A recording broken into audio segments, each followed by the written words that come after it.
There's a lot of great OU podcasts, but there's only one where the horns are always down. Ladies and gentlemen, this is the Horns Down Podcast. Got a full house tonight. You guys know what we're talking about. If you saw it on Twitter, we're talking about Dasan McCullough tonight, and we're going to try to figure out what this 12-team playoff will look like. Who, from the preseason to way too early, 12-team playoff, what is that going to look like? But with that being said, let's go ahead and just go down the list, guys. Tell them where they can find you at. We'll start with Jason. We'll kind of go the other way. We'll go with Jason, then we'll go with Brady, and then we'll go to Jake at the end. Excuse me. Doing all right there, Chris? Yeah, I'm sorry. Little me shrug right there. Jason Watkins, Hall of Fame College Football with Jason the coach. Glad to be on, talking ball with the boys. Always good to be here, Chris. Thanks for having me, man. Yes, sir. Yeah, Brady Trantham through the keyhole. Other things in the past. Right now, just helping out with through the keyhole. We've got a website, we've got a Patreon, and it's myself, Peyton Guthrie, Alan Kinney, and Matt Burton of 107.7 The Franchise. So having fun, getting ready for football season, even though it's a long time away from now. It does seem long, but hey, everybody, I'm Jake Merrill. How you guys doing? Coming out with a channel this weekend. Actually, they're going to be rolling that out, so that's going to be fun.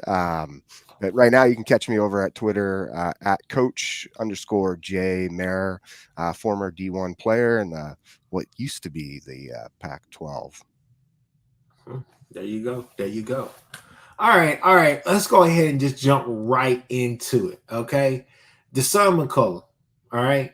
Earlier this year, I had B Wise on here, Barry, from the Barry and Mac show. We talked about Kennick, and we talked about the linebacker room specifically, how talented it was, how deep it was, and just how Kennick was going to fit. Well, I want to bring Dasan McCullough into that equation now, simply because the conversation going around, word on the street is that he's going to be playing closer to the ball. So where is he going to be playing? He's going to be playing on the edge. He's going to be playing linebacker. If you went to the spring game, if you watched the spring game, you saw them run some different formations, 4-3, right? You saw them kind of scheme some different things in there that you were like, wait a minute. And you saw the Dasan McCullough out there, and you saw kind of the normal rotation of he and Kendall Dobie. But I would give a shout out. Just let me give a random shout out real quick to my guy, Coach Drew England, right? He told us going into the season last year that, hey, McCullough, yeah, he played safety in high school. Yeah, he did some of these things in high school, but he's not your cheetah. He's not. And I think that at times during last year, that was one of the more frustrating parts. I know he dealt with some injuries and different things, but I think he just kind of came to the realization he's better closer to the ball, and I think he always has been. But tonight, fellas, I just want to open it up and just say, with BV potentially giving some play call duties possibly, right? Or giving some type of ownership of this defense to Zach Alley. You bring Zach Alley in, and if you watch any highlights or any tape on his defenses, that outside linebacker, all his linebackers are dynamic in some way. They make plays, and they get to the ball. So the question is, I'll open it up, and Jason, we'll start with you. How does Dasan McCullough fit in with this OU defense in 2024? I think whichever way he can fit best. The thing that you like about Dasan McCullough the most is that he's so versatile. You saw him in that 4 straight plays on the goal line during the Red River, where he was in the backfield every play, right there making that play. So, it's funny, you can get him out into coverage, but I think Drew was probably right on that. I didn't really see him as the cheetah so much because he hadn't done a lot of zone play and coverage, even since high school, really. You know what I mean? So to me, I felt like you were kind of putting him in that position was kind of not really doing the things that he wanted or that he's best at, I guess, as far as getting to the quarterback, getting in the backfield. The whole Slim Reaper thing. He can get through as small as he was able to make plays and get around these big guys. So to me, it's his quickness and being able to get back there in the backfield, put pressure on the quarterback. I love the idea of having him as an outside linebacker because you can bring him down closer to the line when you need to. But I don't think you ever want to put his hand in the dirt so much. But I just think that versatility-wise, there's a reason why he was freshman All-American and that they wanted him so bad whenever they went and got him. So I love the idea of him being out there in that area because he can. I love him as covering a tight end. I don't want him covering the slot. You know what I mean? So yeah, no, I definitely understand. You kind of, and that's one of the problems. You think of when he was flat-footed against Cincinnati, right? That kind of sticks out in your mind, but you also remember just some of the plays he was able to make when he was closer to the line of scrimmage. Brady, what's your thoughts on that? Yeah, I mean, maybe because, as an OU fan, I'm just desperate for consistency from not just the entirety of the defense, but defensive player. And we've been fortunate in the last few years. Everyone's excited for Danny Stutzman and Billy Bowman, young guys like Robert Spears-Jennings and Peyton Bowen. And even over the last 10 years, they've had good defensive players individually. So I don't want to pretend like those guys never played here, but at the end of the day, like I'm just desperate for a guy that knows what to do when a play needs to be made. And from what I saw when Dasan McCullough was healthy, was a guy that understood like, okay, this is a big moment. This is a big play. I need to go make the tackle. And OU just has not had a lot of guys like that over the last 10, 12 years on defense. And it's unfortunate that Dasan McCullough, like with his physical measurables or his inability to turn his hips in the way that we would prefer him to be able to, like it would be awesome if he could play cheetah, but like you mentioned, I can still see that wheel route in Cincinnati, and I was there, and you could just see it. You could just see it happening, and it was just really hard to watch. But he didn't let that get him down, and it's not the position he needs to be in, and I think Brent Venables understands that. But even going into year two, where the defense took a huge step forward past year one, there's still no doubt that the defense isn't where it needs to be depth-wise. I know Brent talked about competitive depth going into last year a lot, and no doubt that was the case. But you're still relying on a lot of guys who were either learning on the job in their first year in the system, or physically this guy does not match the role that we placed him in, but we're kind of desperate. And that's what happens when you have mailed it in on defense for the better part of a decade. So a guy like Dasan McCullough, I am not at all throwing my hands up there and saying like, I don't know. Like I'm kind of almost there with Jaron Kanak. There's no doubt that Jaron Kanak is incredibly talented. And when he knows what he's doing, he can just wreak havoc on the football field. It's just too many times he doesn't understand what he's doing, at least from our eyes. And someone, when they had a hot mic moment during the spring game, kind of echoed that as much. But with Dasan McCullough, on Keyhole on Tuesday, we were going through guys we felt like were snubbed Love it. On preseason watch lists or what have you. And then we decided, okay, who at the end of the year, if OU has a good season, would we not be surprised would be on there, and like who's a dark horse? To me, in the SEC, Dasan McCullough, especially closer to the line of scrimmage, makes a lot more sense than Dasan McCullough in a kind of hybrid cheetah role in the Big 12, where you have 5'9" dudes in the slot running 4.2s. Like you don't need him covering that, but closer to the line of scrimmage in the big boy league in the SEC. If OU has a good season and Dasan McCullough is able to stay healthy, I would not be shocked if, Dasan McCullough with his talent sneaks onto like a second or third all SEC squad. Like he has that talent. He's not done it, and it would be a surprise. That's why he's a dark horse, but he has that physical capability to make it happen. Yeah. And one thing I would say, and I will always bring this up on the channel, we were robbed last year. We were robbed of one thing. We never got to see that package with McCullough and Harrington out there on the field that they talked about an awful lot. That was going to be a cool little package. But I think, some people are thinking, oh, well, he's just going to, be a third down or situational guy. I don't think that. I think that you will see him obviously I think Kip and I think Stutzman are obviously your starters, but I also think that you could see a rotation of of McKenzie and probably McCullough, possibly. I don't know. But I do know that with some of the things they want to do, especially going to the 3-3-5, I know that he could play in that and he can plug holes.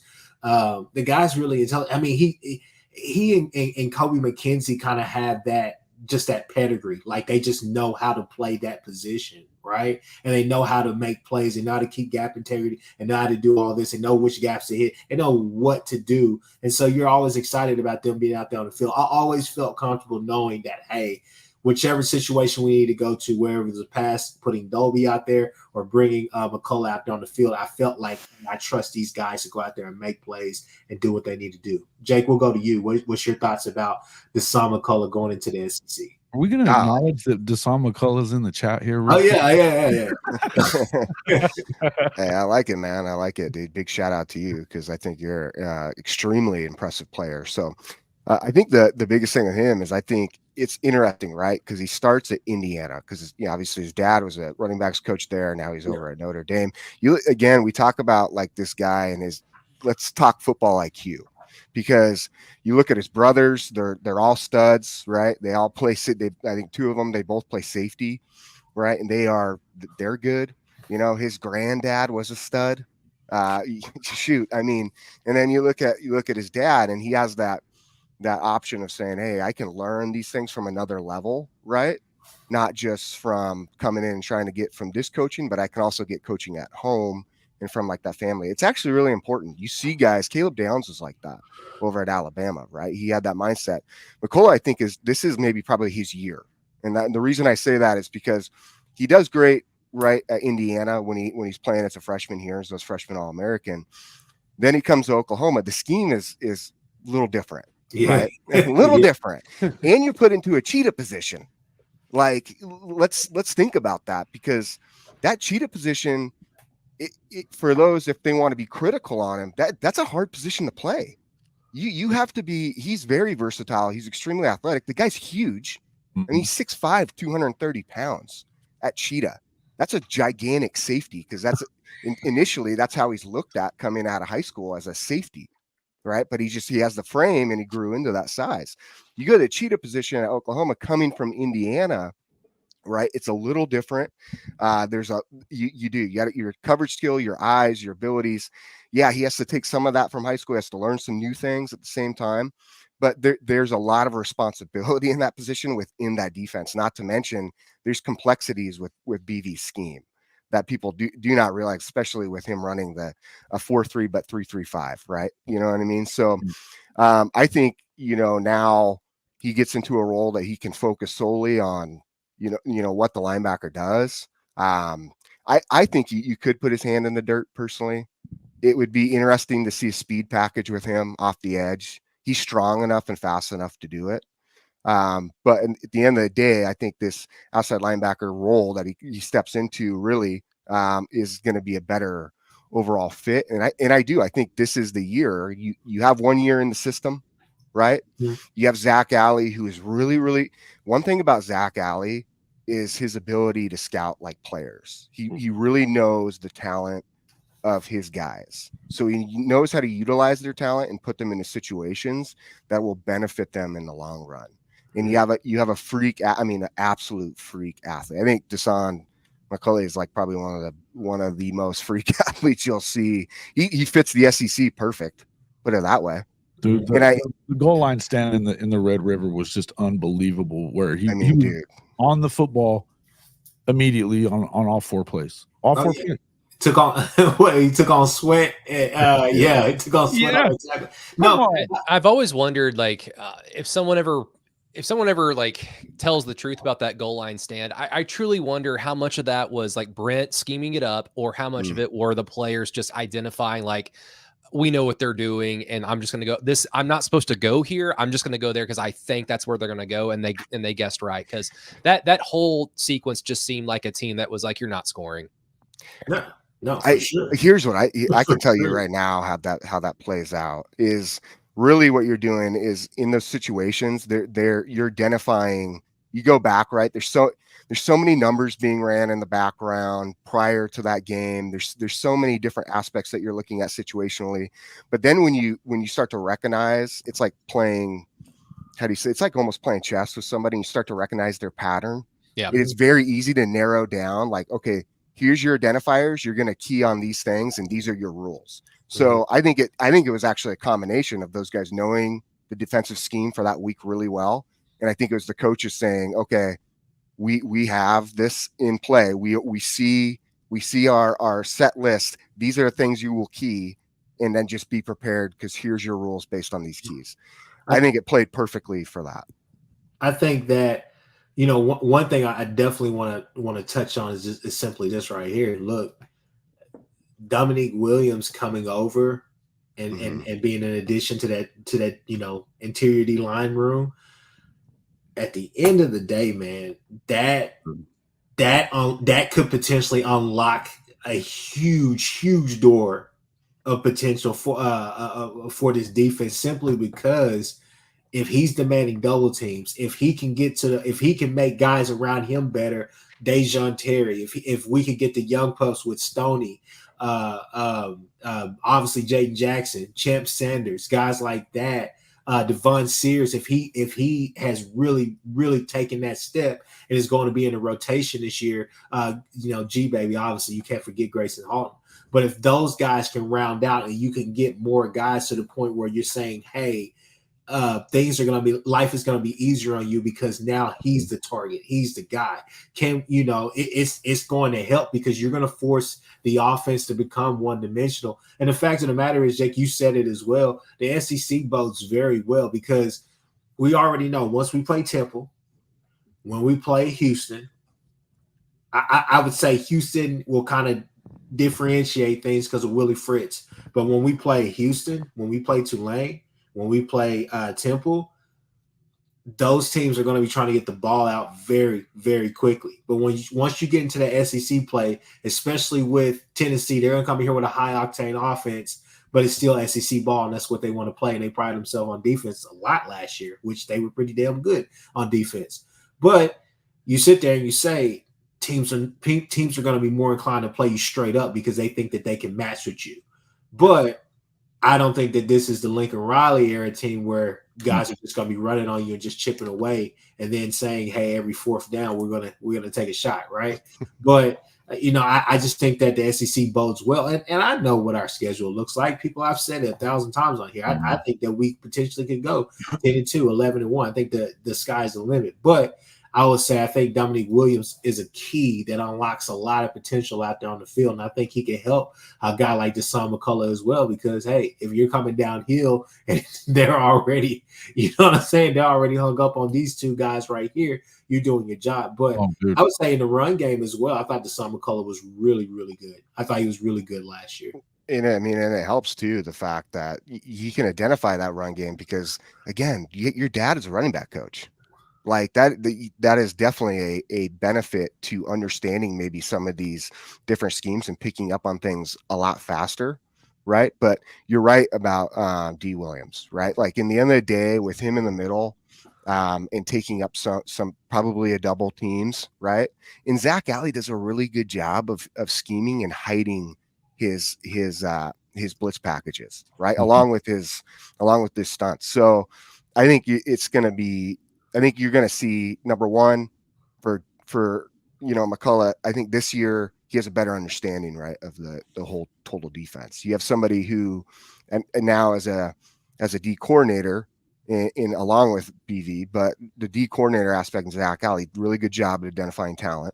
So he'll know how to use his talent. And number three, I think, like, you have this scheme in the players in place that allow him to really kind of max out his potential. I think we really see him take off. Stutzman talked about that too, about how Zach Alley had really he loved what they were talking, the way that he communicated with them of what they were trying to get done. Because sometimes when it comes to the linebackers, every once in a while, sometimes you just need a different voice in the room. Maybe, we're talking about Kanik and the ability that he has as an athlete And for him to not make the plays, sometimes it's going to get in your head. And if BV's like in his grill, that could be tough on you, as a player sometimes. But I think some guys can handle it, some guys can't. But just having that different voice saying the same message, but maybe it gets through to you a little bit better. As far as what you were talking about with those D-line, with the guys on the D-line, starting with Dominic Williams, but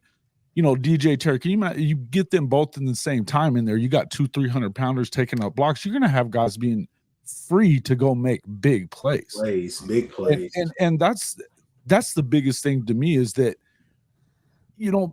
a great D line, a lot of times those guys are not going to get they're not stat stuffers for sure. You're not going to see them get a ton of tackles or a bunch of sacks necessarily. What you're going to see is that they can take up two guys. They can take on two blockers. And then next thing you know, a guy like Dasan is coming free, ready to kill a quarterback. So these are the things that you love. And we're seeing that you've got a rotation of probably 6 guys at least that can move in on those 2 positions in the front. And if we're honestly, I'm just going to keep it as simple as possible, just simple terms. But you're looking at this right here. Those 2 300-pound guys, right? Those 2 300-pounders are over there holding up everybody. Yeah. Your linebackers are able to play freely, be able to come downhill, have lanes, be able to make plays. But then on the back end, you got Billy out there. Yeah. Probably got RSJ on the other side, and then you're going to have Kendall Dobie, have Peyton Bowen, have Woody Washington be able to just roam back there and playing that cheetah position while you have your, Gentry on one side, maybe Des Malone is playing the other side, or maybe you have I would say Vickers. You have Kanai Walker as well. But, yeah, he's going to be in great shape in the next few weeks. Oh yeah, yeah, that Smitty effect. Let me go back to it.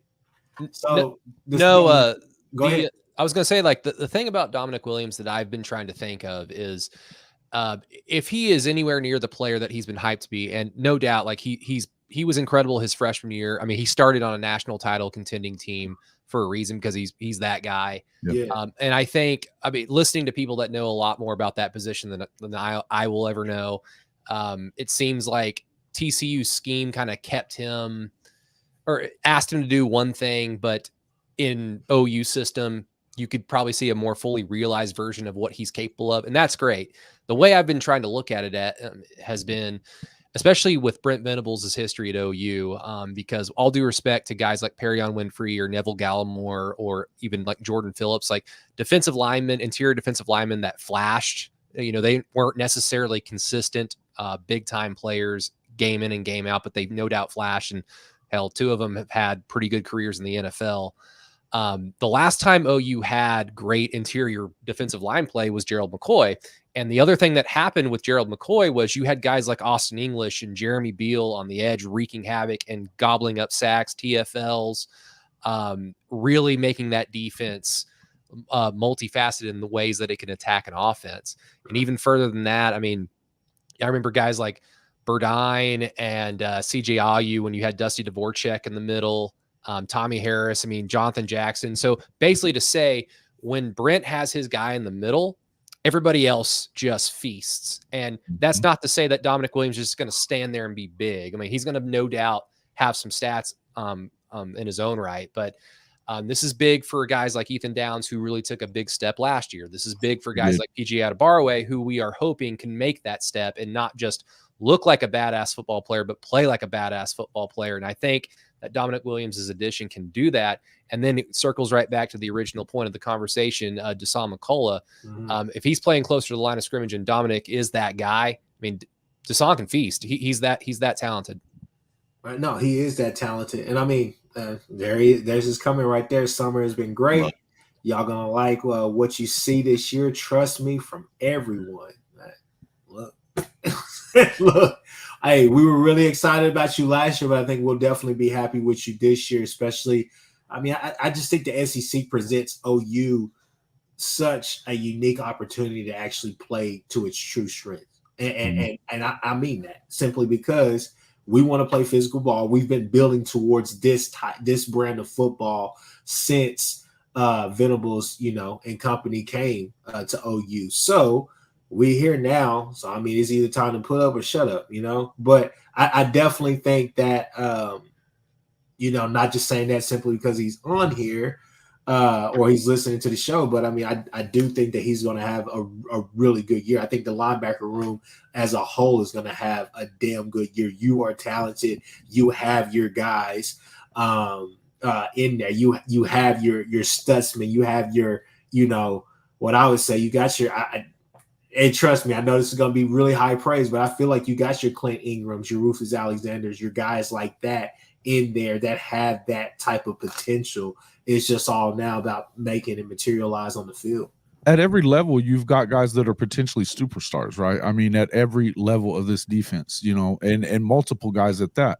When you start talking about having, you know, you keep hearing that you might end up having a guy like Samuel Omosigo playing Cheetah.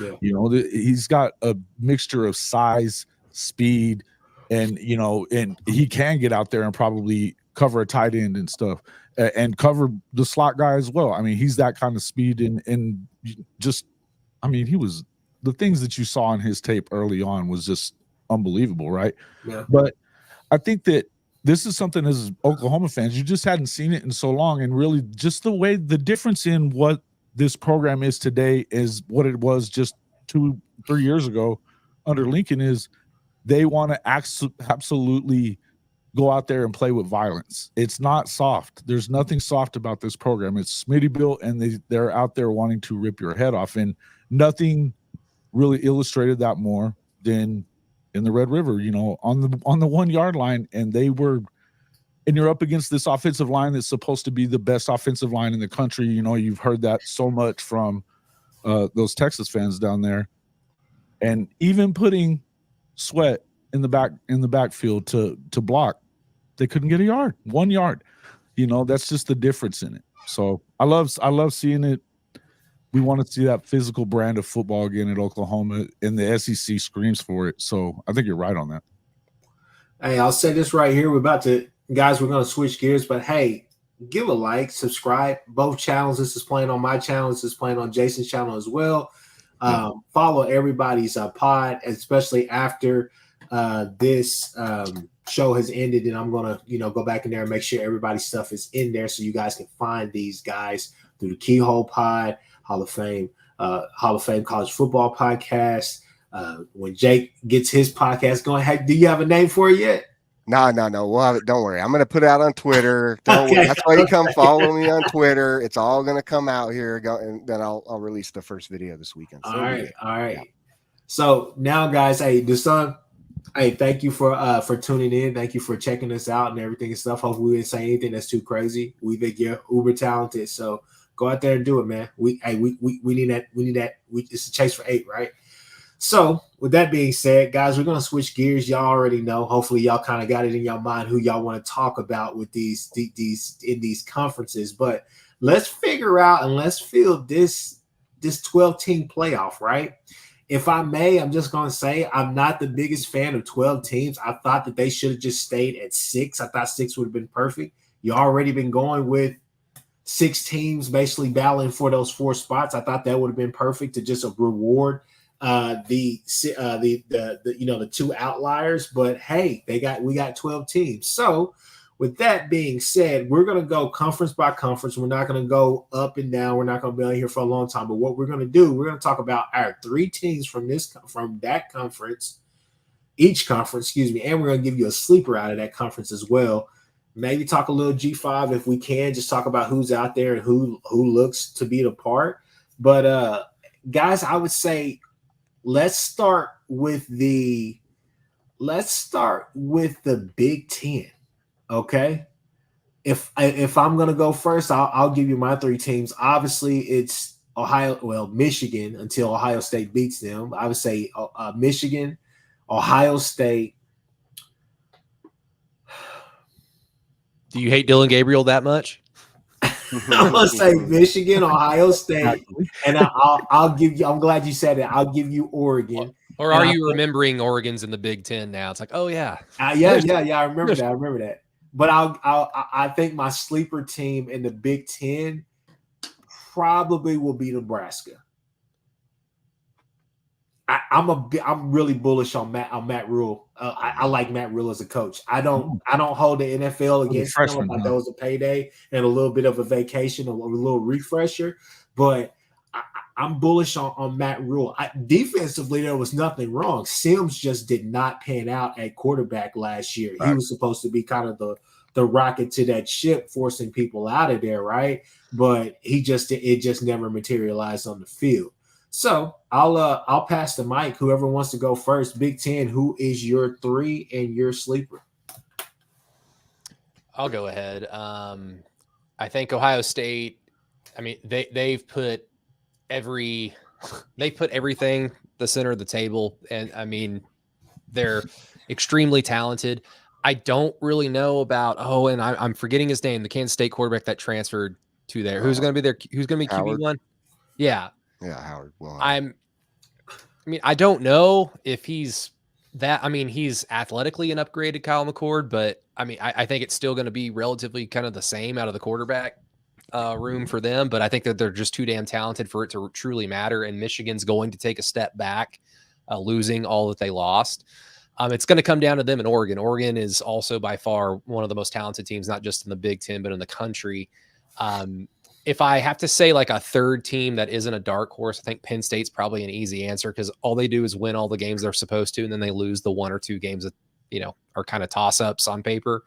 If I had to give you a dark horse, though, and this is admittedly just kind of a shot in the dark, absolute dark horse of a pick because I don't really know that much about their roster makeup. I just have a lot of respect for their head coach. Wisconsin, Luke Fickell in year 2 of the Wisconsin experience. I think they got there's a quarterback from Miami in the transfer portal if I'm mistaken. Cam Ward. No, they got Van Dyke. Tyler Van Dyke. Wow. I okay. Yeah. I mean, Luke Fickell's that type of coach that year 2 is where you're going to see a huge jump. And if you're talking about like Penn State or Nebraska or even USC with all the question marks they have on defense, I don't see why Wisconsin can't be in that conversation. I think Matt Rule is a great coach, so I understand that dark horse pick, but I would put Luke Fickell in the conversation with him, if not higher than Matt Rule, just based off recent history. So I'll give Wisconsin some roses on this one. I like Jason. Big Ten. I mean, I think it's obvious that Ohio State better be one of those top 2 or 3 teams. They better be the one to win it. To me, if you're Ryan Day and you lose to Michigan again, particularly after they lost 13 guys to the NFL draft, he's going to have to win the Natty to stay. That's my thoughts. But as far as the rest of them, I think that Oregon obviously is set up pretty well to do that. We still haven't seen how these guys are going to be able to deal with at the end of the year travel, what you're going to have to deal with of going that far across country as many times as you will. And on top of that, I'm not sure that I really trust Dan Lanning that either. Every time they've had to play against anybody really big, they've lost. He's. I trust him now, Jason. I trust him more than I trust James Franklin. I trust him more than I trust James Franklin. He's on the same trajectory there, Chris. That's what I'm trying to tell you. I hope he's 0-3 against Kalen. He's, the one time that he played a team that he knew in Georgia and got smoked on the road. So to me, that traveling across country stuff is going to be tough. And look, we just have to see a little more from him if it's me. Go ahead, Brady. Go ahead. I was just going to say, I mean, you're absolutely right. I mean, Oregon's got a trip to Madison in November, in the middle of November, and that could very well be temperature and atmosphere that Oregon is not accustomed to. But really, I think what it comes down to is I hope Dan Lanning trusts Dylan Gabriel to throw the football forward more so than Dylan Gabriel's ex-offensive coordinator did against Kansas. So if Dan Lanning trusts Dylan Gabriel to be good, I mean, Oregon can be awesome because I think Dylan Gabriel is really good. And unfortunately, the XOC just didn't for 1 week. Just make sure you throw it to 15 yards, not 25. It's going to 15.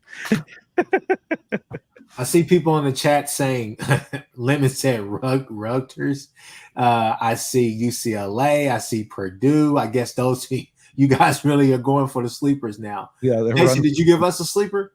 I didn't give you a sleeper. I think that, I don't know that I trust Penn State even at all, kind of. But But de facto, with Andy Koltanicki going over there as their offensive coordinator, I thought that he was a good thought for Oklahoma. Even the way that they've been able to block it up and do the things that they did at Kansas, you got to like that.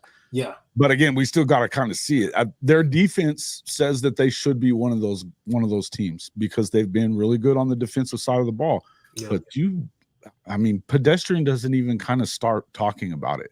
The only team that you could say is worse defense or offensively is Iowa. That's it. Punt. Yeah, good grief. So that's I think that they're probably number 2. They would be my long shot probably, but I like Wisconsin a little bit too. I don't know how much I like the quarterback situation there, but I do think that Fickell's one of the best coaches in that conference without a doubt. Yeah. Jay? He's Studley. I think with my teams, obviously you go with Ohio State with their talent. If you spend $40 million on a roster, then you better have one of the best. So the next part, I would say Oregon. Oregon is going to be good. Dan Lanning is, okay. He had these struggle games against Washington, Kalen DeBoer, but everybody did. Let's be honest. The only team that didn't was Michigan, and that's only due to the fact that the way they just did not play up to the standard that they should have. They had played most big games in their season. So, but I would say the next team, it's hard because I know everyone's like, well, my sleeper's Penn State. I think Penn State is my next team over Michigan. And the reason for that is what they return production wise. Michigan lost some key pieces to their coaching staff now, and even in their training facility within their weight and strength and conditioning coach. So those do play a pretty big impact. Yes, Moore comes back. He coached in some big games last year, obviously when Harbaugh was suspended. But yes, they bring back a decent defensive line. I know it sounds like they just had an injury at safety, which is going to be pretty significant to their secondary. But I don't know if I can put Michigan right there right now. I feel better about putting Penn State there right now. Granted, again, we have to see.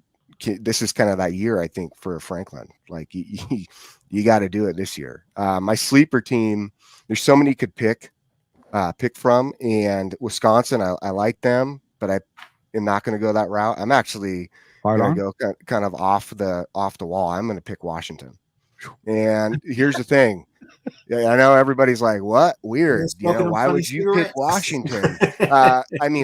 Jed Fish and what he was able to do at Arizona, he had to take a program that had absolutely nothing, and within his short time frame turned it into a program by end of last season that a lot of people feared, right? He does not have to reset necessarily all the talent. What he brings in at quarterback, he has 2 options that are very, very good. I think the next aspect of that too is they were able to go into the transfer portal. Now you can't live on it. I understand. I always say Colorado's the only team I think who can live on it, right? Because I think they'll be an interesting team when we get to the Big 12. But Washington, I think from a defensive standpoint, from an offensive standpoint, I think they have the pieces there. They have the running back room. They have the depth.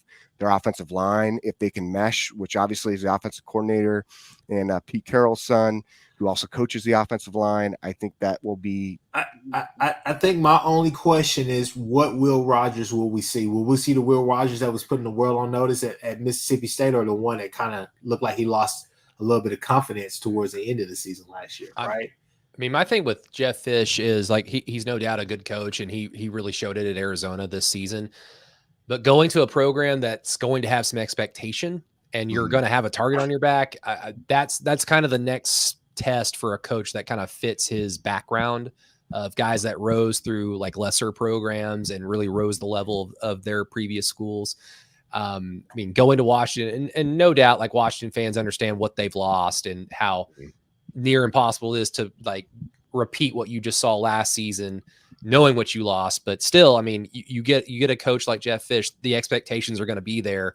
And in the Big Ten, where you have one clear cut team, maybe another one in Oregon, and then it's just kind of up for grabs for that third spot. I mean, Washington fans should feel confident just judging by that. But again, that's my question with Jed Fish.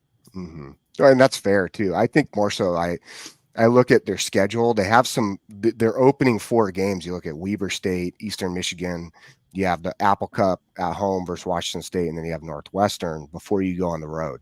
So you got 4 games to really put it together and see what you have, what type of guy, maybe build Will Rogers' confidence, right?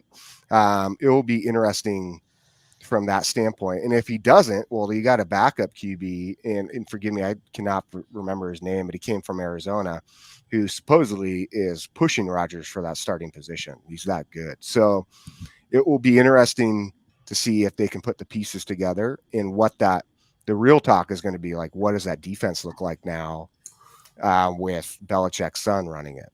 And I mean, does he bring his dad's, ability to win? Yeah. You know what I mean? So interesting Does he bring Tom Brady with him? Hey, interesting hire, to say the least. I think it was genius in the end of the day, the way he set that up. You have 2 famous NFL coaches who are Super Bowl winning, one the greatest coach in the NFL of all time. You bring their sons to coach, man, it's a great recruiting tool, I'll tell you that. So it's impressive, but that would be my dark horse, and that's my giving love to my alma mater where I played. All right. Well, guys, I'm about to give Brady the probably the most difficult task of the night. I need you to name me 3 teams out of the ACC that you think. Welcome to the fire, Brady. Oh God. I think Clemson's going to be kind of good this year. Brady, before you speak, you need a lifeline. You need to call somebody. Yeah, I'm gonna pull up the ACC real quick, because if we're talking about basketball, that's one thing. But yeah. I do think Clemson's going to be kind of good this year. Now, kind of good. I'm not saying they're going to like threaten for a national title, because I think Dabo's whole philosophy on the portal is bonkers. It's way too silly. I understand. Yes, ideally, I would love to build a program out of.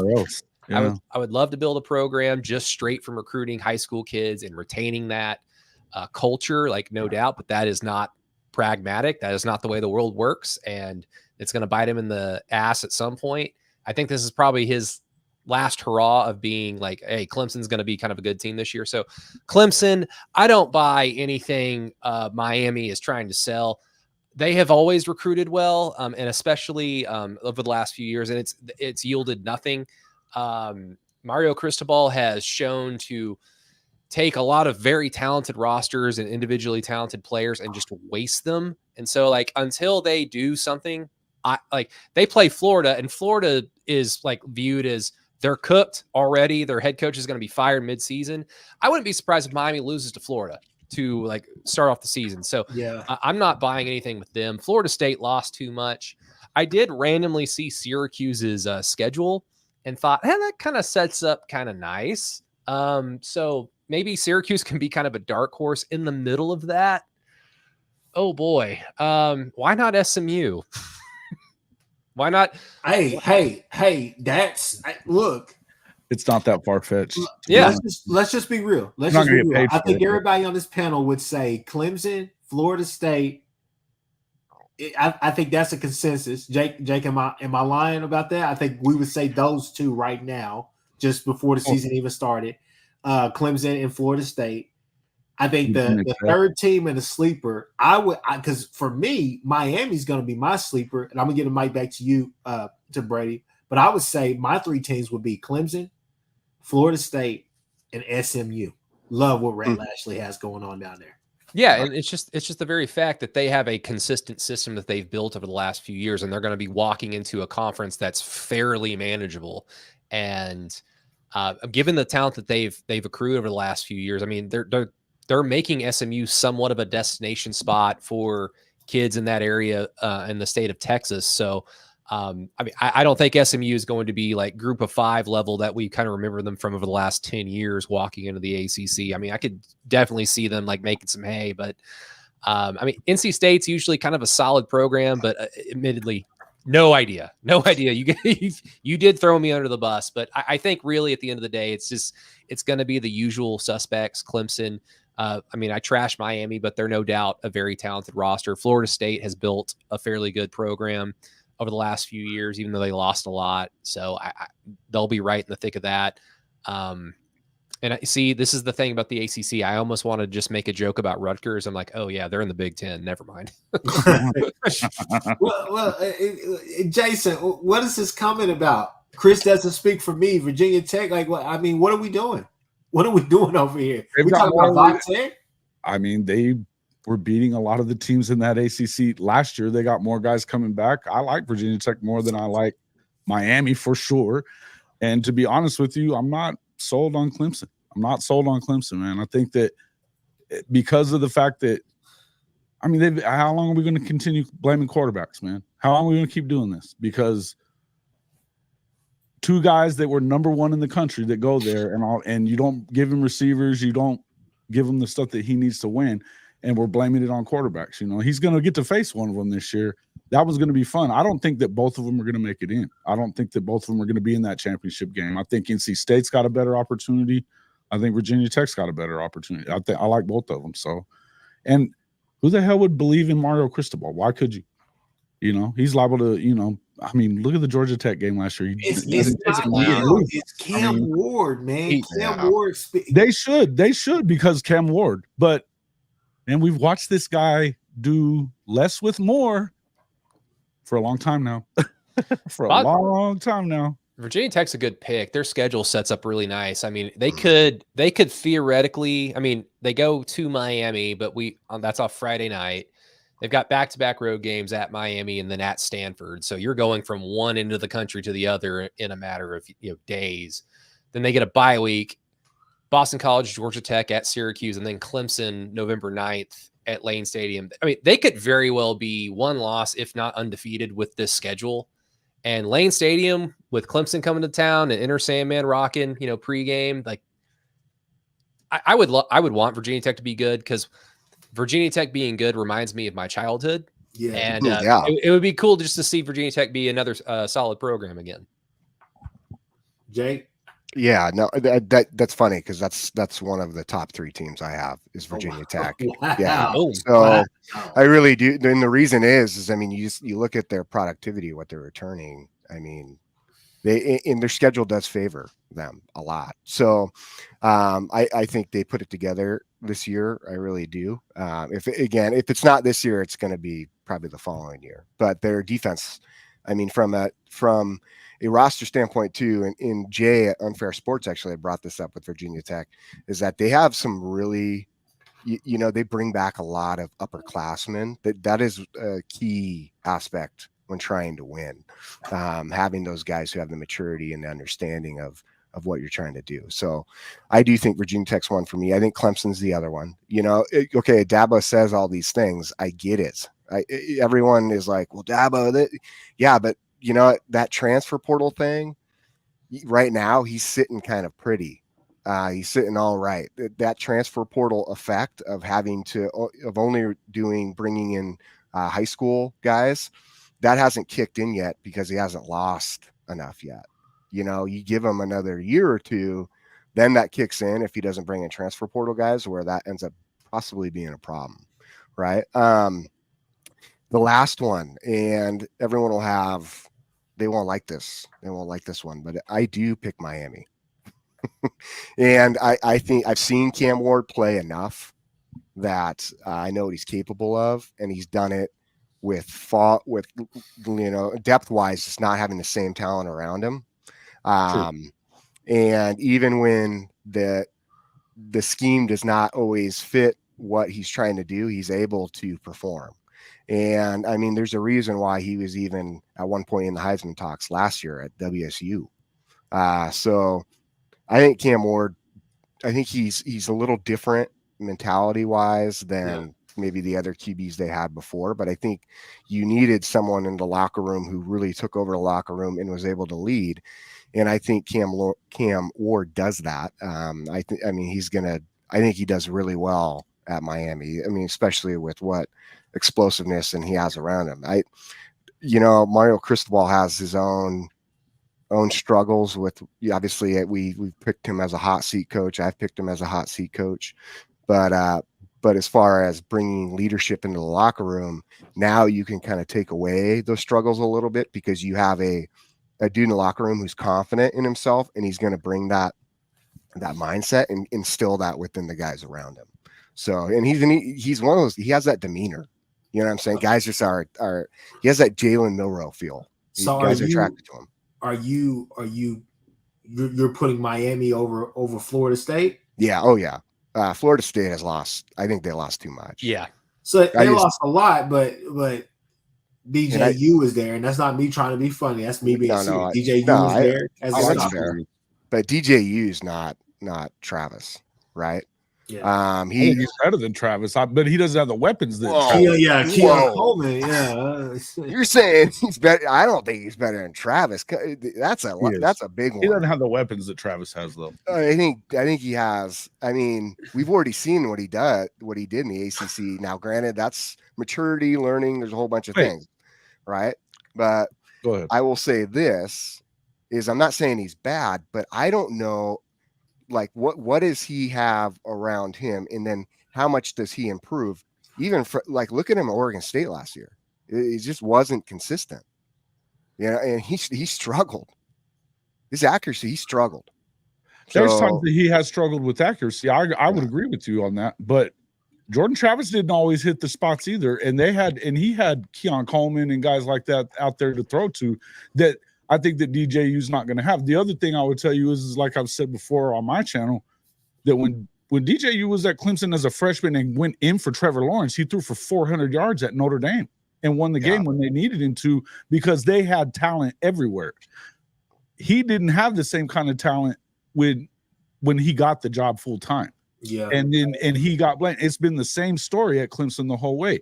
And as far as what happened at Oregon State last year, he went out there and had some big games too. The truth of the matter is they weren't built to win that conference. They weren't.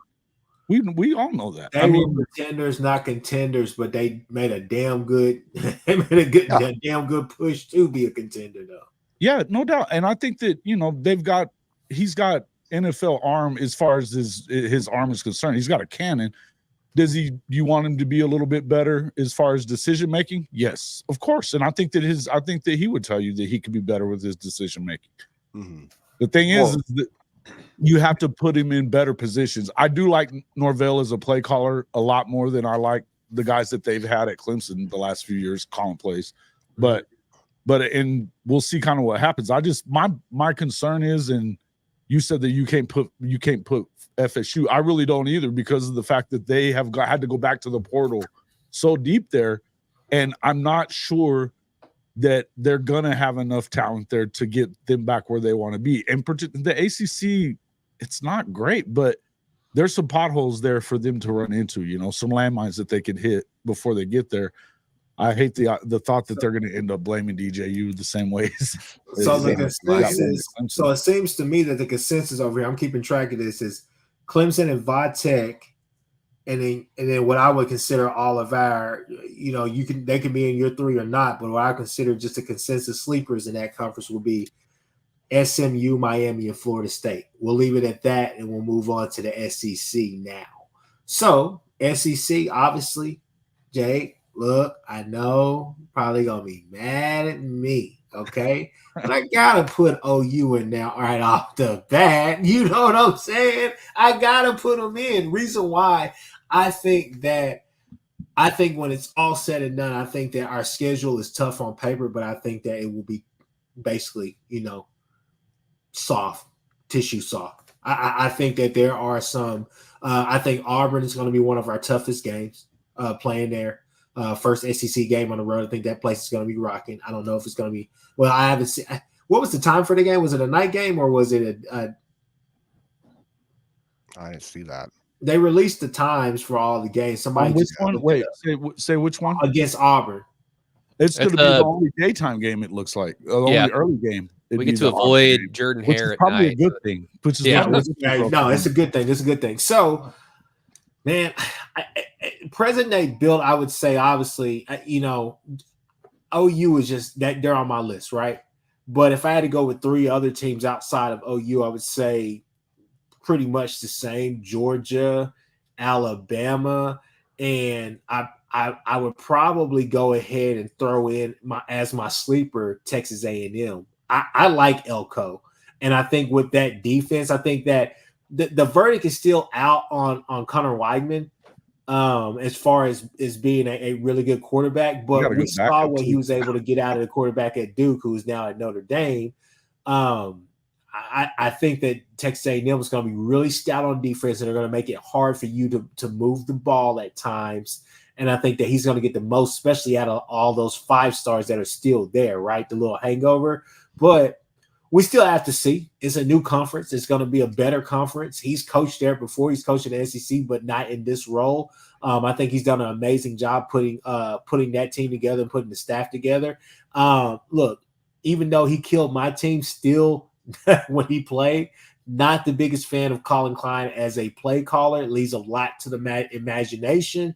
Calls the right play. I will say that he does call the right play, and he will pick on you on different assignments, especially if you get caught up in the eye candy, as we saw 2 years ago when they left Norman with the dub. So at the end of the day, I think Texas A&M was in key position to be a sleeper as far as making the college football playoff, simply because I think the staff that they have and trying to clean house as much as they did and just bringing in just glue guys. They brought in a lot of glue guys to kind of keep things together, right? So let's start with the SEC resident on the stage right now. We'll go, Jake. Who are your 3 teams and your sleeper? Well, obviously, I Alabama. I have them selected actually to win the conference. So, okay. I think Georgia obviously is the other one. Georgia, the biggest question mark for them is going to be, I've said it over and over again, is like what their defense more so will look like. We know it will be good. And they obviously they return they're some studly guys, and they always bring out studly guys, but the anchor to their defense is their defensive line, and that's where their question mark is what they're going to look like. So I think it's interesting, because then my 3rd team, I go back and forth. Because I either go with Ole Miss, just due to the amount of talent that they have. Now, can Lane Kiffin win it? Can he get past the humps, right, that he runs into through the season? Because he does. I mean, it seems like they are right there every year, and then you're like, okay, what's about to happen? I mean, they have a pretty favorable schedule besides going to at LSU, at Arkansas, which I think is going to be a unique game.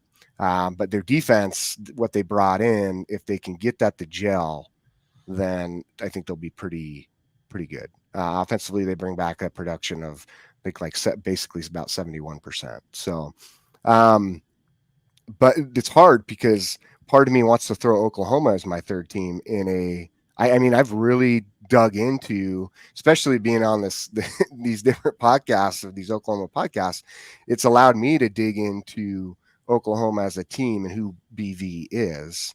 And I think, man, just you look at his mindset, you look at who he brings in offensive and defensive coordinator wise. He brings in offensive coordinator who, I've said it over and over again, with Seth Luttrell. He comes from Mike Leach, right? They have the firepower at wide receiver. I mean, I think you have pieces there that work, and I think he'll do a good job of having Arnold in the position to be ready to go, right? I really do. Everyone's question is this offensive line for Oklahoma. But when you have Bill Bedenbaugh, who's been able to turn over talent and as quickly as he can, I don't know if you really can question the offensive line. I mean, there's just an article out the other day about BV talking about how excited he is about the offensive line. So he obviously, and I mean, it's true. He's a head coach. He will say that, but at the same time, the dude, I think, is a straight shooter. So he's going to tell you if there's a concern.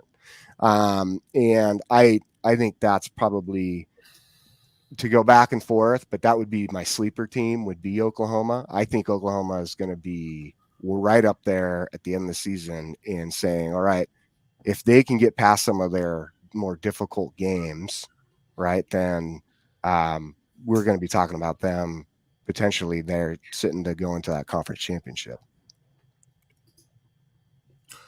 Brady? To me, the SEC is Georgia. I think that if you're talking about ranking the top 3 teams, I think Georgia's by themselves. And the reason why is because the teams that would be 2 and 3, Texas and Alabama, to me, they have too many gigantic question marks. I think Kalen DeBoer is a great coach. I think he should work at Alabama. I just don't know how you just sit there and say Saban's gone. Oh, well, it doesn't matter. Like, we'll just replace him with Kalen DeBoer. To me, it comes down to, will Alabama fans, in the event that Alabama, let's just say that they appear mortal this year and they lose 2 or 3 games, will Alabama fans be patient to allow Kalen DeBoer to process the guys that don't fit his system out of the program and bring in his guys? That remains to be seen. But I think Alabama's still going to be good. I just don't know how the figure that is Nick Saban walks out the door and Alabama just is like, it doesn't matter, especially with a guy like Jalen Milroe, who's no doubt talented, but really showed that when you play against good defenses, you can, and there's going to be plenty of those in the SEC, you can scheme against him and make him one-dimensional. And therefore Alabama just kind of loses its ground. So I think Georgia is by far number 1 in the conference. And then you have kind of a pillow fight between Bama and Texas for number 2 or 3. Reason why I'll put Texas kind of at a tier below Georgia is because we had a Texas reporter on our podcast on Through the Keyhole a few weeks ago, and they're already talking about, like, looking at their schedule, they're already talking about saying, because they've got OU at the Cotton Bowl one week and then Georgia the next week. And they're already saying things like, oh, just wave the white flag against Georgia. It doesn't matter. Just beat OU. Don't lose to Brent Venables 2 years in a row. Beat OU. And just who cares? Me. Yeah. Who cares about the Georgia game the following week? Because you're just going to see them, a month later in the SEC title game. And I'm like, my man, that is not how college football works, or 2, the SEC works. You cannot have that attitude. And if they have that attitude after losing all the players that were good on their defense to the NFL draft and thinking they can just replace that after an entire decade of them not doing that, with a quarterback who is no doubt good. Quinn Ewers is a good quarterback. Is he good enough to lead the team and put the team on his back when, everything's their backs against the wall? No, because he's a good quarterback when Sark allows him to be a good quarterback. When he draws something up, Quinn can throw the football, and he's good at that. But when your back's against the wall, I've just not seen Quinn Ewers be that guy. So if he's going to be the quarterback, then I don't know how you're going to navigate the schedule, because I know the whole narrative is OU's got the tough schedule. Texas has the easy one. OU has, on paper, a very tough schedule. Texas on paper has a very easy schedule in comparison, but you got OU. You got to go to Ann Arbor. They lost a lot. Michigan did, but that's still going to be a tough road game. Yeah. You got OU, then you got Georgia, and I'm sorry, but I like to make fun of A&M all the time. I mean, they're 8-4 every day, but at Arkansas, Kentucky, and at A&M to round out your schedule. I mean, at Arkansas is an old Southwest Conference rivalry, yep. And the last time Texas played them in Fayetteville, they lost in an embarrassing fashion. And Sark, that was his first year. Kentucky is a very well coached team. They're always pretty solid. And the week before you replay Texas A&M for the first time in a long time on the road, like that is a sneaky tough schedule. And I just don't. Texas is not that good to just sit there and say, yeah, like we can skip the first Georgia game because we're going to see them again. I mean, OU fans had that same mentality last year, and then they lost to Kansas and Oklahoma State and didn't have the chance to play and potentially beat Texas again in the Big 12 title game. So again, Georgia, Bama, Texas, but Georgia's like kind of by themselves. Dark horse team, I'm going to split it between 3 teams because they're all essentially the same thing, but for like a slightly different reason. I think OU and Tennessee are essentially the same team. And the reason why is because if their quarterback is that guy this year, it rises the level of that team like extraordinarily. If Jackson Arnold is the guy that OU fans hope him to be, he's probably the best quarterback in the conference already. So if you have the best quarterback in the SEC, it doesn't matter that your offensive line is a question mark. With Tennessee, if you have the best quarterback in the conference, it doesn't matter that your defense has a lot of question marks. So if one of those guys is that guy this season, and not next year, but this season, yep, then they are going to be the dark horse. And then Ole Miss, they're a gigantic question mark to me because the transfer portal, just like free agency and like the NFL or the NBA, it's not fantasy sports. You don't just copy paste production from one team and then, oh my God, they rushed for all these yards at that school in this program and that conference, and then just copy paste it to our team from last year. We're going to be great. That's not how that works. And I don't know if Lane Kiffin is the coach to navigate a team essentially of mercenaries. And I say that with all due respect, because go make that money. But that's what Ole Miss is putting themselves up to be, is just like, just come here and help us win. Saban's gone. This is our one chance. So to me, the dark horses are just going to be OU, Tennessee, and Ole Miss, because I think that those teams they're the most prepared to threaten the top three teams in the SEC, but they just have things that we're waiting on. Is Jackson Arnold going to be that guy? Can Ole Miss work with all these transfers? Tennessee's quarterback, whose name I don't even want to try to pronounce it. Can he be that guy year one as the starter? If so, then it obviously rises the abilities of those three teams. Jason? Yeah, I can't argue with you on some of that stuff. I think that Ole Miss if they don't do what you should expect them to do this year with all the pieces that they added, going and getting Walter Nolan and adding the pieces that they added offensively as well, having a third-year starter going into it as well in Jackson Dart. When do they do it? You know what I mean? And how often are you going to be able to go back to the well and ask for more money for NIL to bring in these guys? Because Ole Miss is never going to be that school that wins recruiting, wins high school recruiting. So to me, Lane is probably under more pressure than he'll ever be at this school, because you can't expect for these folks that don't generally cough up that kind of money for you and help you get guys in the high school recruiting to continue doing it again later if you're not going to win now.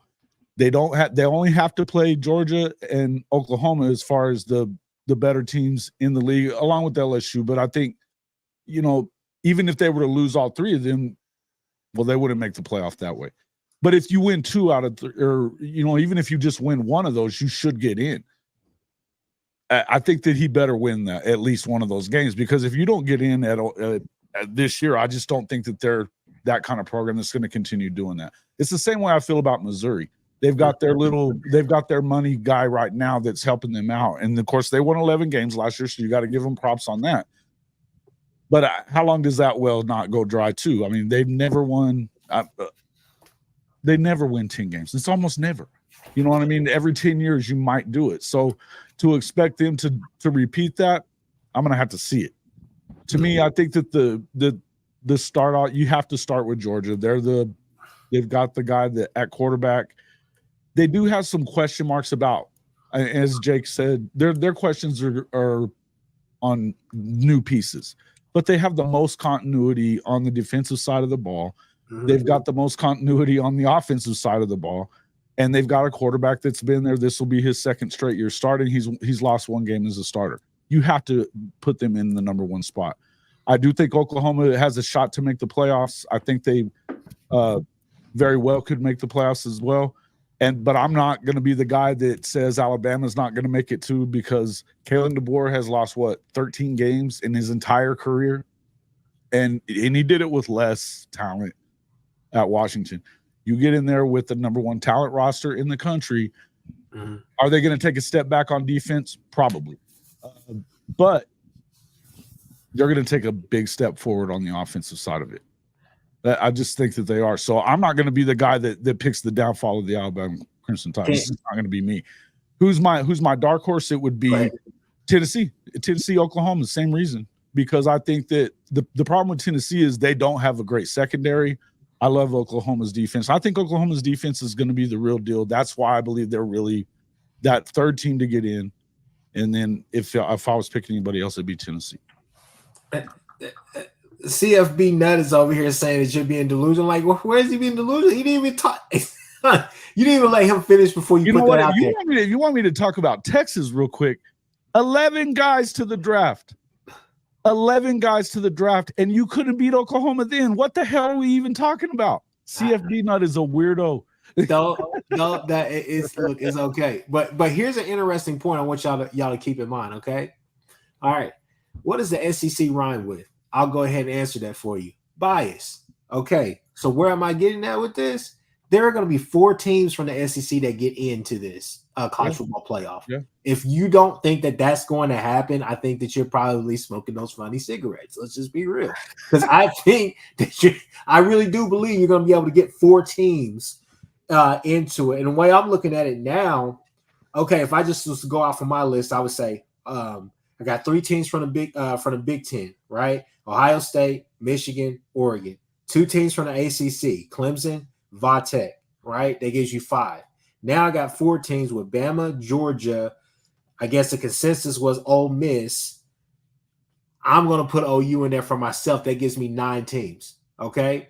So obviously somebody's not going to be happy. And that leads us to the next conference, which is the Big 12. And I think that when you talk Big 12, you have to also just say, hey, who's the outlier that could replace a Big 12 team, a ACC team in the group of 5? So we could talk about those to kind of end this pod. We're not going to talk about the Pac-12. Obviously, what's left of the Pac-12, Washington State and Oregon State. So we'll just leave that over there. Y'all do y'all own thing. Y'all have fun out there. But anyways, Big 12. Let me go ahead and start this off, okay? Let me go ahead and start this off by saying this, okay? And this is a lot for me. But I've said it before. Mike Gundy, if you do not run the damn Big 12 now that Texas and OU are out of the Big 12, I don't know what to tell you anymore. They've got expectations this year. They're cooked. I don't care about Kleiman still being there. I don't care about Utah and their coach being there. What? I don't care about Sonny Dykes and TCU with this resurgence. What? Go ahead. I don't care about Arizona coming there. What? I'm gonna tell you now, straight up, Gundy, you should run the Big 12. I don't know what else to say to y'all. I don't know what y'all want me to tell you. That guy. I had to throw that part in there. Whoa. Brother, come on, man. Look, but obviously, what I'm going to do, okay? I'm going to pick Utah to win the Big 12, right? I think Utah makes the playoff, but I'm going to go with O State. I'm going to go with O State, and I'm going to say my sleeper. I'm going to have 2 sleepers from the Big 12. I'm going to say Arizona, and I'm going to have to go with Colorado. I said my piece. I'll let y'all have it now. What? Whoever wants to go. Colorado? This is football we're talking about, right? Boy. I guess, does that make it my turn for jumping on you? Please jump in, please, before I lose my mind. I want to say Utah, but like everybody is just like, yeah, just pin, like it's Utah. They're going to win the Big 12. That makes me kind of like, I don't know. Like joining a new conference is hard because like Utah was good in the Pac-12 because they had been in the Pac-12 for a few years and they were familiar with their opponents. They're going to be playing a whole bunch of new teams that they're not familiar with. And that's just not like as talented as Utah is and as great as their pedigree is. Whittingham is an outstanding coach. I don't know if it's just as simple as that. And that's not like OU fan, former Big 12 fan over here, like just giving the Big 12 a lot of roses. That's just like, it's just very hard to pick a team in year one to win the conference. So, but I mean, having said that, I think you have to go Utah just because of the returning production, because of the head coach. Kansas State and Oklahoma State are going to be in that conversation. The thing about Oklahoma State, though, like their schedule looks really tricky, and it involves probably my Big 12 dark horse. You've got, I mean, screw the non-conference. They play Arkansas. Who cares? But you start off with Utah in September at Boone Pickens Stadium. So that's going to be kind of an early indicator of like who's actually good, who's kind of a product of hype. And like I kind of joked about before, Mike Gundy has over the last handful of years, he's got this funny little cycle of when people don't pick OSU to do anything, like that's when he wins 8-9 games. when people have expectations for him, that's when they fall flat on their face like they did in 2022. So we'll see if he can break that trend. But you got Utah in September, then at Kansas State, and then West Virginia in Stillwater. West Virginia is my dark horse. I really like what Neil Brown was able to kind of rebound. And unfortunately, I think a lot of it kind of came from just lucking out and beating the worst OU team since 1998 in Morgantown 2 years ago. But he was able to rebound off that bad season into having a good one when he absolutely needed it. And I think West Virginia just has a lot of good talent, defensive line, quarterback who's, but he's athletic and, sneaky good. And just judging by the rest of the Big 12, like I think Arizona lost too much. I think they have talent, but I think they lost too much. BYU, Baylor, Arizona State, TCU, just a whole bunch of meh. Texas Tech, meh. Colorado, I still don't understand. It's going to be fun. I'm glad to see Colorado in the Big 12. Let me make that up. Okay. I'll take Colorado off, people. Y'all killing me in the comments. I forgot to mention. I forgot about this because I totally had this piece in my mind. Kansas' schedule is beautiful. They don't have to play. I think they don't have to play O State or is it K-State? I want to say no. They're going to play K-State, but they don't have to play O State. They don't have to play somebody on their schedule. Yeah. No, I mean Kansas to me, they're good. I don't see it. I mean, what's his name? The quarterback. I mean, this is the third quarterback's name that I can't remember, but this dude cannot stay healthy to save his life. Not stay healthy. So, I mean, if he's able to stay healthy, then just kind of like I was talking about with Oklahoma and Tennessee in the SEC, if their quarterbacks are healthy and are actually the guys that their fan bases hope, then it elevates their team like extraordinarily. If he's healthy at Kansas, then that rises Kansas kind of right into that conversation with Utah and Oklahoma State, at least on paper at this point. But I just have to go by what I've seen. He's not been able to stay healthy. I don't expect him to stay healthy really in that offense where that's going to require him to move his feet. So, I mean, Kansas to me is just nice team, but I wouldn't see them as a threat to win the conference. I'll go last. I'll bring up the rear on this one. Oh, I got you. Okay. Oh man, the teams of the Big 12. It's an interesting one because there are so many you could talk about. You can't ignore Utah. I just think if you look at what Whittingham does, even when he plays against, you had brought up, it's a new conference. I will say, though, one of the things they've done, even when they came into the Pac-12 as a new conference, they were surprisingly good, very quick. And they put up a fight. And that's probably with Cam Rising coming back if he's healthy and he has the groove. That definitely helps your overall team mindset, right? And just that, again, production on offense. So it'll be interesting to see how Utah does. We have to say, like, from a standpoint with Utah, they play extraordinary defense. Doesn't matter who they're playing, right? They typically have a pretty good defense. So it will be fun to watch. I think Utah is one of them. I think the next one for me is Kansas State. I like Kansas State. They have a tough schedule. Don't get me wrong. Like, I was just looking through. I mean, you're at Tulane, who's said to be somewhat pretty good. You're at BYU. You're at West Virginia. You're at Houston, and you're at Iowa State. So that through your schedule, those are tough places to go and go and win.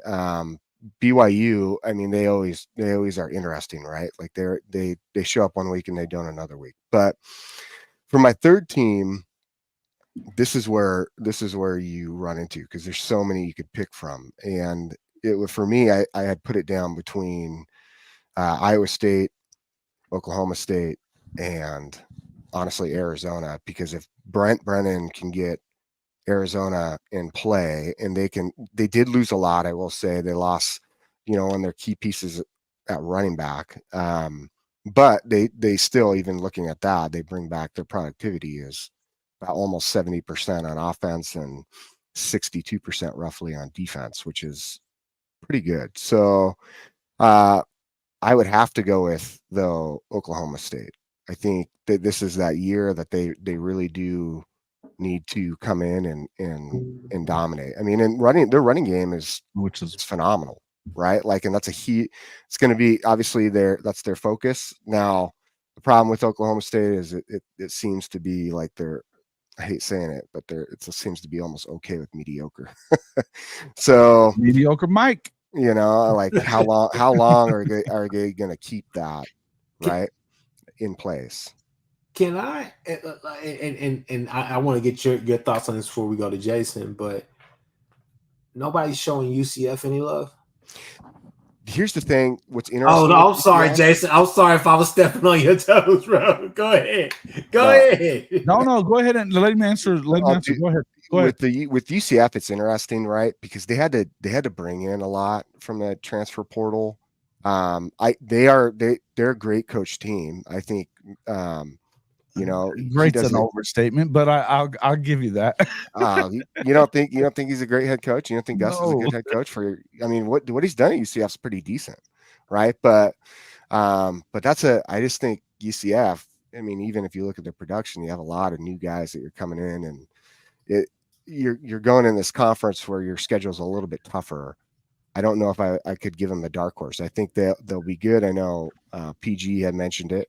Right from when we all talked last time, but fertile recruiting grounds, man. Fertile recruiting grounds for sure. I mean, it is. Florida dominates in the recruiting ground as far as the type of talent you can get out of there, even guys that just go unnoticed, right? Because there are so much. But I think from a dark horse standpoint, you look at it, and I would have to say, I don't know if I give it to UCF. I wonder.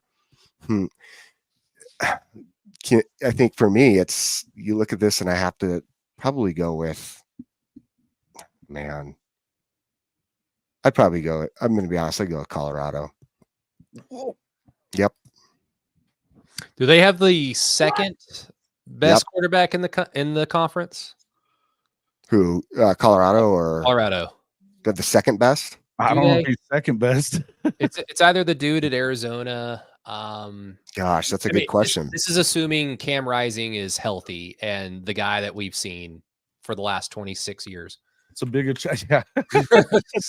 Well, and that's the thing though, is Cam Rising going to be himself after an injury like that though? Like, because I mean, I'm going to be honest with you, there's a lot of, for those who, if you played the game, when you have an injury like that, there's a lot of mental things you go through and have to get your confidence back. So that's the part is I'm like, I think if you're able to get the O-line to gel and what they brought in from an O-line standpoint, right? Colorado, I think is, I've been watching their stuff and paying attention to kind of like how they're coming together as a team. It's pretty interesting. There's a lot to be said what goes on behind the scenes, especially in this season before going into fall ball. You take all these other aspects out, you look at this mindset of the team, and if they bring it together and they can maintain that, that's the key.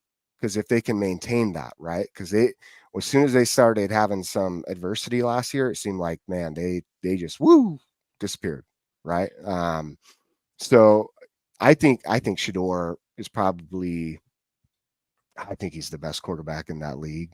I mean, I mean, I think from there, it's the toss up would be, is it Arizona's QB or is it Utah's QB, with Cam Rising? I don't know Arizona. I can't remember. Rebut that there? you gonna rebut that, Brady? I can't hear. Oh, probably. Chris, you're muted. What's going on? 1 second before we go to Jason, I just want to say this right here. I think, in my honest opinion, I think that the Big 12 will be the conference where they will have three good teams, but one of them gets jumped by obviously the group of five, right? Mm-hmm. I think this may be the conference. That's why I wanted to make that point, but I just got a funny feeling about it. It just seems to happen a lot. Jason, what's your thoughts, man? To talk about Colorado, I'm not picking Colorado to win the Big 12, first and foremost. I'm not picking them to be the dark horse to win the Big 12. I think they might get into the top 5 of the league. I think that's about as good as you can do with where they are talent-wise. When it comes to Shedeur Sanders, he's the best quarterback in that conference. unless Jalen Daniels is healthy an entire season, which we do not know a life that can happen so far, Shador's the best. He passed for 69%, 298 of 430 for 3,230 yards, 27 touchdowns, just 3 picks, and he was sacked 50 times. There's no question about who the best quarterback in that league is. There's no question. They're still probably not going to win it. I just don't think they have enough defense. Now, offensively, they can be a problem. If they can keep him upright, they're going to be a problem. Here's the thing that I would tell you about Oklahoma State. You start for you folks that want to love on Mike Gundy. This stretch, after they get out of the non-conference, which Arkansas is not going to be a pushover for them, by the way, they have to go Utah, at Kansas State, West Virginia, at BYU, at Baylor. They get Arizona State and Baylor in there, but then you got TCU, home at Tech, and then on the road at Colorado. This is a 7-5 team. They don't have a court. Bowman has been in college football for 15 years and hasn't been good. And they're going to have to do more than just run the ball with Ollie Gordon. They're going to have to do it. When you get into that game against Utah, that's just crazy. You're going to have to do more than just run the ball with Ollie. I like Ollie Gordon. I think he's good. I don't see him carrying the load the whole way. Kansas State is the best team overall. The more I look at it, the more I like them. When you go and add Dylan Edwards to an already loaded backfield, they also added Matt Wells as their offensive coordinator. I think he's loads better than the guy they had there before. I don't like Colin Klein a lot for Texas A&M. That's the reason I'm not super excited about A&M. But I think you add Matt Wells. I think that they have a real good quarterback in there, a guy that can do both things. They're even good at receiver, and they're going to play defense. This is Kansas State. I think that they're the best team, followed by Utah. I don't know what you get from Cam Rising, though. Is he going to be healthy? His injury was bad enough that he missed the entire season last year. It just makes you wonder, because he has played as many games as he has. And even if he comes back and he's semi-healthy, is that going to be good enough? The thing about Cam, it's never been that he was going to out-athlete you, though. He was going to go out there, and he played with a lot of moxie. I just don't know that he can carry the load. Coach Whittingham, though, plays the type of football that a lot of SEC teams want to play. They want to be good in the trenches. They're going to play sound defense. They're going to run the football.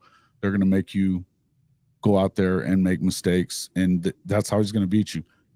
I agree that with what Jake said, it's not going to be the easiest thing just to come into the league and win, or I think Brady said that too. It's not the easiest thing just to run into any league and dominate it the way that Utah fans think that they're going to. I like Arizona and Fafita and McMillan, but I think that you have some kind of growing pains there with the new staff. I know that everybody likes this coach. I still think you have some kind of growing pains with the new staff there. Now, McMillan may be the best receiver in the country, though. They're going to be really good on offense. They also have not the easiest schedule in the world, but they've Kansas State, Arizona, week 3. That's going to be a hell of a game. It could definitely send them, but they've got, and people don't want to talk about TCU, but they've quietly added a lot of talent in the last year. Maybe they bounce back a little bit, but my team, the dark horse team that I really think is Iowa State. I love Matt Campbell and what he does there with their defenses. Rocco is good. Rocco, yeah. Hey, it was a good thing that they lost their quarterback to gambling at the end of the season ever started, and nobody expected that. I mean, we were at Big 12 Media Days last year, and there wasn't a person there that thought Iowa State was going to be good. Not a person there. And Matt was pretty quietly confident. You could see it in his press conference. He was quietly confident about the season because he knew he had a kid that was going to be nails. There was a lot of places that Rocco could have left and played. I mean, you could think of SEC programs, contender programs. I think he's better than Will Howard. He might have ended up at Ohio State instead of Will Howard too. To me, I think that Iowa State has just as good a chance as anyone. But the idea that Oklahoma State is automatically just going to ascend to the top because Oklahoma's gone is ridiculous to me. Ridiculous to me. Well, shoot. Guys, we've been on here for almost an hour 30, so I know it's time for us to get out of here. I don't know any G5 teams that I'm just like, hey, be on the lookout for. Is Liberty going to win all their games again, and no one really cares? Yeah, I mean, and with SMU leaving, you're just like, yeah. I mean, Tulane's always going to be kind of a fun program, but they got to stop with this anyways. They got to stop with this anyways. There's no reason for the G5 champion to get in. Not anymore. That's weird. I think obviously if you look at the teams, you look at like Boise State. I mean, they returned like 20 starters. But they lost their starting quarterback to an SEC school. But dude, look who they just brought in for a quarterback system. You know what I mean? Do you see who they brought in for a quarterback? Yeah. Well, they brought in he's good. Malachi. Yeah, Malachi's good. Yeah, I don't think they'll have a problem. I think they're going to be good enough that he had to transfer because Lincoln was looking elsewhere. Yeah, look, like I said, we've been on here for an hour 30, so let's go ahead and just go around the table and tell everybody where they can find all of your content. Before we do that, guys, like and subscribe on every channel that this is being played on. Like, share, retweet, do all the rest of those things. Give us a follow, do all those things, which to everybody on here, no matter where they're at, we're growing our channels, doing all the rest of that stuff. So definitely like and subscribe. And like I said, I'll get all these guys info so I can make sure that everything is correct in the bio under this video. So we'll start with you, Jason. We'll go around. Yeah, check us out at CFB-pod right here on YouTube. Obviously, JW_HOF on Twitter. We'll be going in the morning we do Rise and Shine College Football at 10 Eastern time. So jump in there and check us out in there. I want to thank everybody in the comment section. Make sure you get over to K. Chris's channel as well and get a subscribe in there. We got to get into 1,000, man. It's time. And it was good to meet you, man, Brady. Like, look forward to working with you again, moving forward. And then, of course, love working with Jake. He'll probably be in there with me in the morning. That's right. K. Chris, man. Appreciate it, man. It's good to hear from you again. You know, every once in a while I get to talk to OK Chris. Hey, man. Hey, I want to move. Brady? Yeah, at Brady Does Sports is my Twitter account. But all of the stuff that I do podcast-wise, written content-wise is through the Keyhole. It's at Keyhole Pod on Twitter. Keyholepod.com as well for our free website. We also have a Patreon page, so if you're inclined to help support our little operation here, we would greatly appreciate that. Patreon.com/through the keyhole. We've got Peyton Guthrie, myself, Matt Burton from 107.7 The Franchise, and Alan Kinney.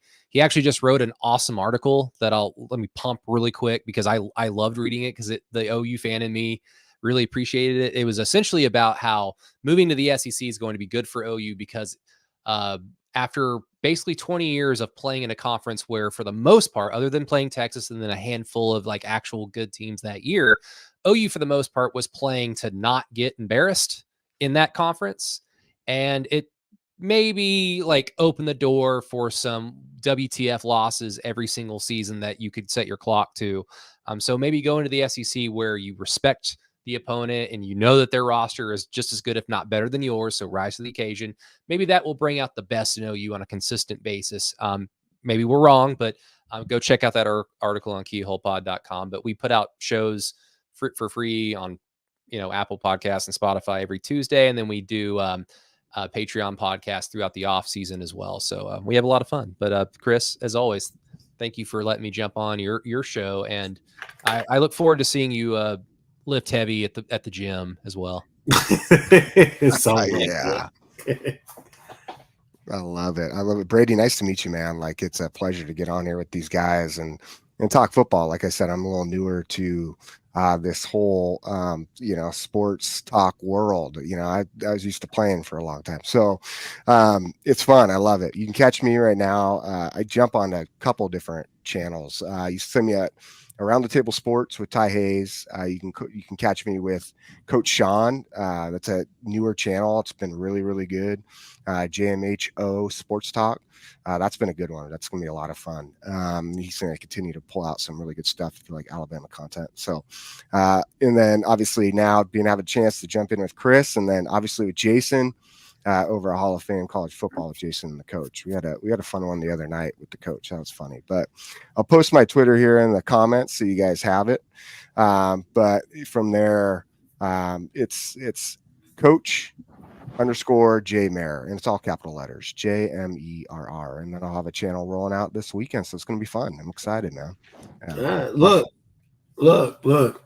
Appreciate you fellas for coming on here with me. My last parting shot is going to be Gundy. I've said it. I went to war for you, toe to toe with a lot of people tonight. All right. Also, I'll say this right here. I think Nebraska, don't sleep on Nebraska this year.